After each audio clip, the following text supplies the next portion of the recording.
بونجور. طبختنا لليوم رح تكون برغل على بندورة، حد منا جات سلطة لبن وخيار.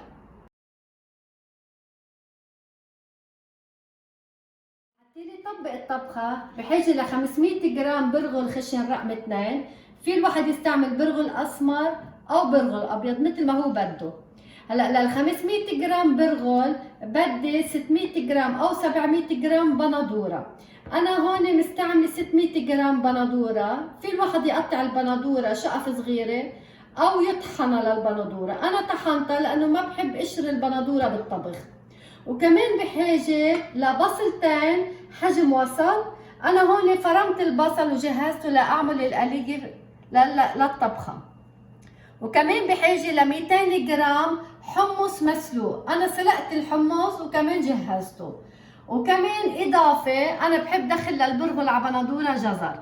كمان رح استعمل 200 جرام جزر. قطعت الجزر شقف صغيره، وطبعا اول شي كنت برشته بس كله هلا جهزته. وكمان للطبخه بحاجه لرب بندوره.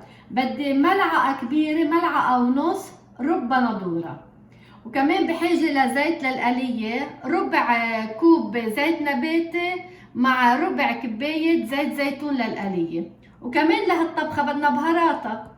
بدنا ملعقه كبيره ملح، وبدنا ملعقه صغيره بهار اسود حلو، وبدنا نص ملعقه صغيره قرفه ناعمه. وكمان لما بدي اغلي البندوره بدي احط لها عوده قرفه. القرفه كتير طيبه نكهته بهالطبخه. وهلا رح بلش طبختي. رح احط القليه. اول شي بدي احط الزيت لحتى يسخن. زيت الزيتون مع زيت النباتي، وبس يسخن شوي الزيت بسقط عليه البصله. هلا من بعد ما سخن الزيت شوي رح سقط عليه رح سقط عليه البصله المفرومه.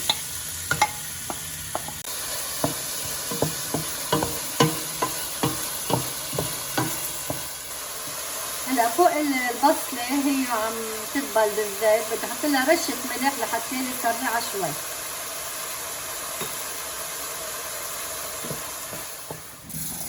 هلا هي البصله على النار. بدي خول البرغل غسله.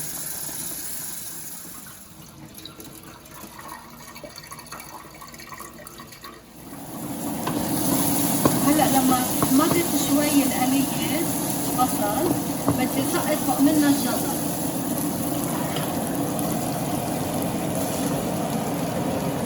بحط الجزر خليه يستوي شوي مع قليه البصل.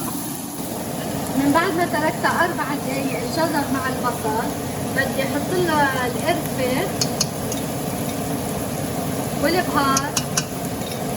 بدي احط الملح، بدي احط عود القرفه، وكمان بدي نزل الحمص.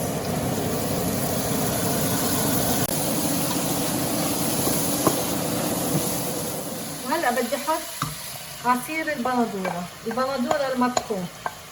هاي بندوره طازه اللي طحنتها. بدي اتركهم يغلوا شي ربع ساعه مع بعضهم قبل ما ننزل البرغل، اكيد على نار خفيفه.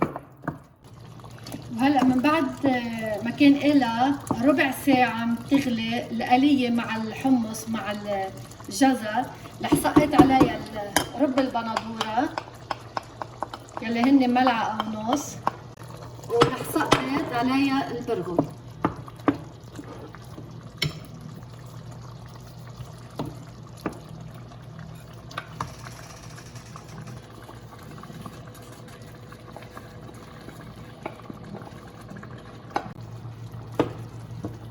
وهلا بحركها منيح وبشوف قديش بحاجه لمي. بحط لها مي مغليه. وهلا فوق الطبخه لازم زيد لها ميتها احلى ما تحترق.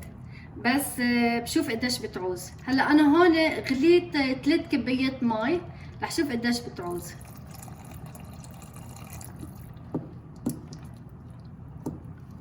انا حطيت لها زدت لها كبايه واحده مي، ومن قبل كنت حاطه 4 كبايات بندوره مطحون. اذا بحط لها اكثر مي بتطجن حبه البرغل.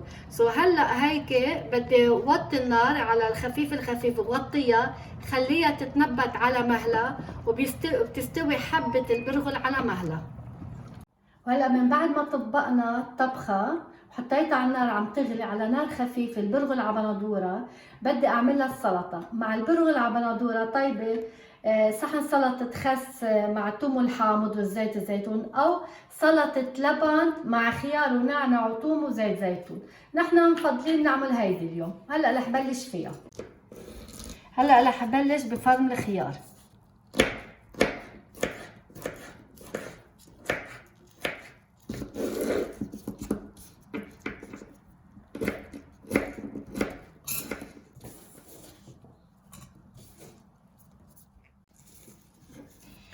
هلا من بعد ما فرمت الخيار بدي فرم النعناع الاخضر الطازج. هلا هو بيروح معه كمان نعناع يابس، طيب مع اللبن والخيار نعناع يابس، بس بما انه عندي نعناع طازه حابه احط له. هلا بدي امعس الثوم فوق الخيار والنعناع. هلا بدي رش الملح فوق منهم وبدي احط زيت الزيتون.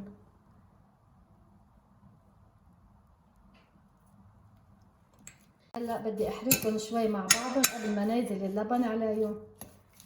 هلا بدي احط اللبن فوق منهم. انا حطيت زيت زيتون مقدار ملعقتين كبار زيت زيتون. هلا كمان ذوق الاكل، يلي بحب زيت اكثر حاطط بالسلطه في زيادة زيت الزيتون بطيبها. وانا ملح حطيت ملعقه صغيره، كمان الملح على الدواء بدوق الواحد من بعد ما يخلص السلطه، اذا لقاها حلوه بيرجع بزيدها ملح. هلا بدي احط علبه اللبن 650 جرام، بدي افرغها كلها. وهلا من بعد ما فرغنا اللبن بدنا نخلطهم كلهم مع بعضهم. وهيدي سلطة اللبن والخيار كتير طيبة مع البرغل على بندورة. وهيدا كان طبقنا لليوم، برغل على بندورة، حد منه لبن وخيار، سلطة لبن وخيار. وبتمنى يكون نال اعجابكم، وبليز ما تنسوا تشتركوا معي بالقناة. ميرسي كتير.